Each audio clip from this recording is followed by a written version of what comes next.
Good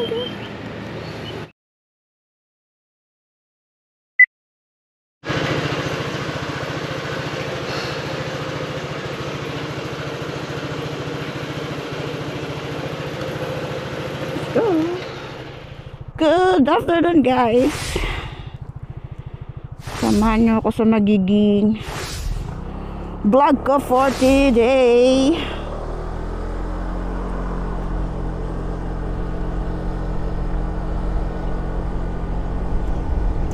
Isa na naman siyang tourist spot dito sa Taiwan. Tingnan natin kung cute nga siya sa personal. Malapit-lapit lang sa almost 45 meters. 45 meters. 45 minutes lang siya from sa bahay. So, samahan nyo ako sa magiging adventure ko for today. Mainit, sobrang tindi ng init. So, time check natin is 1 PM. So, ngayon lang talaga ako nag-isip magayak. So, nag-charge pa ako ng mga gadget Hirap pag bigla-biglaan kailangan pa mag-charge. So, biglaan lang tong lakad. So, let's go! Tayo sa magiging adventure for today.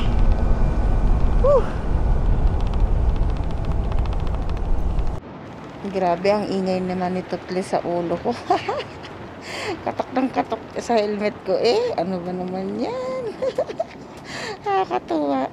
Kaya alam ko pag nandiyan pa siya sa ulo ko ang ingay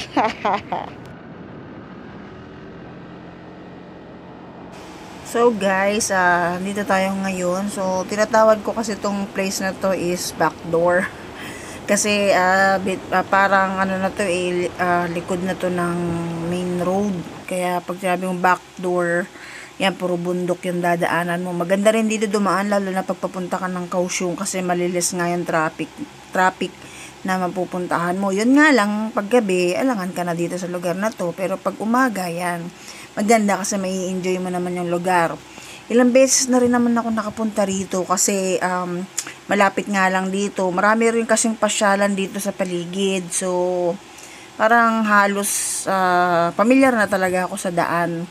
Yun namang place din na pupuntahan ko ngayon, nakailang punta na rin naman kasi ako doon at nakailang beses na rin akong dumaan. Pero that time, wala pa talaga yung malaking pusa. Naabutan din ako ng gabi doon. Maganda rin ang gabi doon sa bridge na yun. Talaga namang maa-amaze ka talaga sa lugar. So dito sa place na to, ito yung tinatawag nila na Road 3. Halos nandito talaga dumadaan yung mga rider kasi nga sa mga bangkingan. Lalo na pag Saturday, Sunday, ang dami mo talaga masasalubong dito. Talaga namang rat-ratan talaga sila Kasi meron kasi dito yung mga isang grupo ng mga mahiling magpicture. So yung mga blind curve dito at saka yung mga malaking kurbada talaga. Yun, dun sila nakaabang. Syempre yung iba gusto nila magkaroon ng shot na maganda talaga. Kaya yun, syempre, pakitang gilas. So ganito nga pala guys. Oops! So ganito nga pala guys, pag mga ganitong mga blind curves or kaya may mga kurbada na wala man lang mag-ingat na lang po tayo. So syempre mag-minor na lang tayo dahil hindi naman natin masasabi talaga kung ano yung makakasalubong natin. Then makikita nyo naman yung kalsada, 'di ba? Double solid lane. So ibig sabihin talagang risky mapunta sa kabilang lane. So hindi natin masasabi, pwedeng mas mabilis yung nasa kabilang kalsada, 'di ba? Kaya ingat po tayo. Then itong tunnel na to is maiksi lang naman siya. So, siyempre, kahit maiksi yan, ang rules pa rin, dapat lagi tayo magbubukas ng headlight kasi minsan wala talagang ilaw sa loob ng tunnel. So, ganun lang para maging aware ang mga nasa harapan nating motor. You got my heart in your hands. You got me canceling all of my plans. Clearing my whole schedule for a chance you never planned on giving me. Tell me that you love me, don't mind if you're lying. It'll just buy me some time till I can try again. I guess I'm optimistic, little bit persistent, justifying all the distance you've been given. Call me a fool, loving someone not interested in me. Hoping that you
Nagpapapicture din sila, oh. Hehe, ang cute. Cute niya talaga. Naging tourist spot siya dito, ah. Palipad ako ng drone. Meron akong kuha dito dati, pero syempre wala pa siya.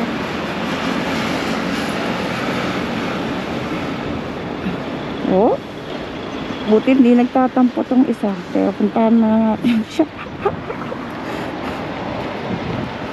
Are you alone? Sige. Okay. Okay. Dapat meron ka rin doon. Okay, talaga. Ang cute, no? Chicks mo ba yan? Girlfriend mo yan? Oh, sana all. Okay. Say hello. Okay. Hi. John Thompson. John Thompson. Okay. Oh, puro cat. Okay. 3D pala to, 3D. Pag tinignan mo siya ng ganito, hindi mo siya makikita. Pero pagka gumamit ka ng camera, pusa! Cute. Alright. Sige, palipad daw yung drone. Ganda ng motor, guys, oh. Grabe. Aprilia yata to. Wow. Nice motorbike. Total 1,000 cc ma? 750. Ah, okay. 750. Okay. ADB.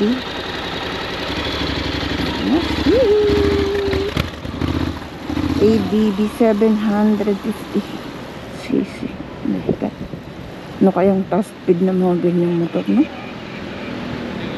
Alright, sige na. Palipad na tayo ng drone.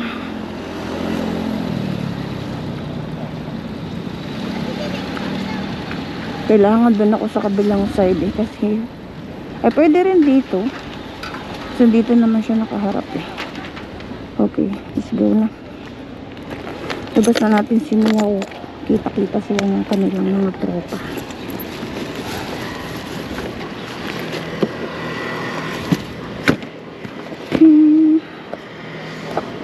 Prepared lang tayo. Pag mga ganitong view, maganda kasi siya. Gamitan din ng drone. As long na allowed, magpalipad, diba? Why not? Okay, later na lang. Pag ito ay nakalipad na, prepare ko pa. Bye! Grabe yung pawis ko. Napakainit. Andito ako sa may parking lot. Yan. Kapag vlog lang, kapag ano lang, makapag-drone. Yan, sige. Oh my God. So, yan. May another rider na naman tayo dyan. Picture siya. So, cute.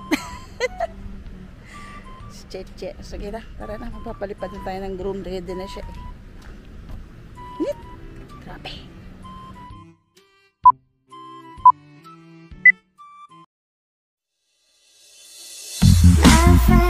Call me a loser, 'cause I'm still hanging around. I've heard so many rumors that I'm just a girl that you're staying on your couch. I thought this ought to be better, someone who couldn't lose. You said we're not together, so now when we kiss I think there's shoes. You said, baby, no attachment. Knee deep in the passenger seat, and you're eating me out as a casual round. 2 weeks and your mom invites me to her house in Long Beach as a casual round. I know what you tell your friends. So, tinuro ko lang yan. Bali, itong kwatsa yan na may ice cream. Yung parang sago sa atin. Tsaka yan. Mura lang. 25 at 50. Okay, Che. Oh. Thank you, Che. So, yan. So, yan, oh, tamang-tama. Tindahan siya ng ice cream and drinks. After nyo mag-picture-picture dun sa pusa. Then, meron din siya mga souvenir. Dami niyang ano, oh. Puro mga spices. Hindi naman natin kasi, hindi ko naman kasi alam yan, eh. O, yan. So, yan. Check nyo na lang pag napapunta kayo ng bridge. Baka magustuhan nyo yung mga pasalubong ni ate. Yan, di ba? Oh, labong. Labong in the house. Sa pentang yan. So, yan. Yan lang naman. Wala naman siya ibang masyadong tinda. Ito, mga kimchi, oh. Kimchi. Alright. So, let's go na, guys. Kasi iniwan ko yung motor dun. Wala. Bagay, wala namang masyadong nagtitempt dito sa Taiwan, eh. Ayan. Sobrang init. Dito tayong isang ice cream at isang Benji, tongkwatcha na may ice cream. Sagu yan sa atin, yung flavor ng sago. So, lagyan lang ng ice cream. Alright, let's go na, guys. Punta na tayo dun sa motor kasi walang tao dun. Nandun lahat ng gamit natin. So, let's go. Dito lang yan, guys. So, baka mapuntahan nyo. O, yan, diba? Ayan yung Pussycat. Ayan yung bridge. Dito lang mismo sa may pedestrian lane. Sa tapat lang. O, diba? Ang Gasan number 1 Taro Souvenir Shop. O, diba? Number 1. Punta kayo dyan, guys. At matikman ang kanilang masasarap na inumi-uwi. 5, 4, 3, 2, 1. Ishi! Ayun yung motor, oh. Yun nga. So, dito ko na lang bali tatapusin ang aking vlog kasi lahat ng gadget ko is lowbat na. Bigla na lang hindi gumana yung aking charger ng motor. So, akala ko gumagana. Yung pala hindi nag-charge. So, wala na. Maputol na yung aking video dito, guys. So, sana mapuntahan nyo to. Malapit lang naman siya from the main road ng Tainan. So, yan lang. Mag-iingat po kayo. Minsan, kanina umuulan dito. So, ito naman, may masisilungan naman dito. O, dala na lang kayong food kung gusto nyo medyo mag-picnic, diba? So, yan. Maayos naman yung motor ko. Iniwan kong gamit dahil bumili nga ako ng pagkain. Hindi akin yung kalat, ha? Hindi akin yun. Tulong sa akin. Bye!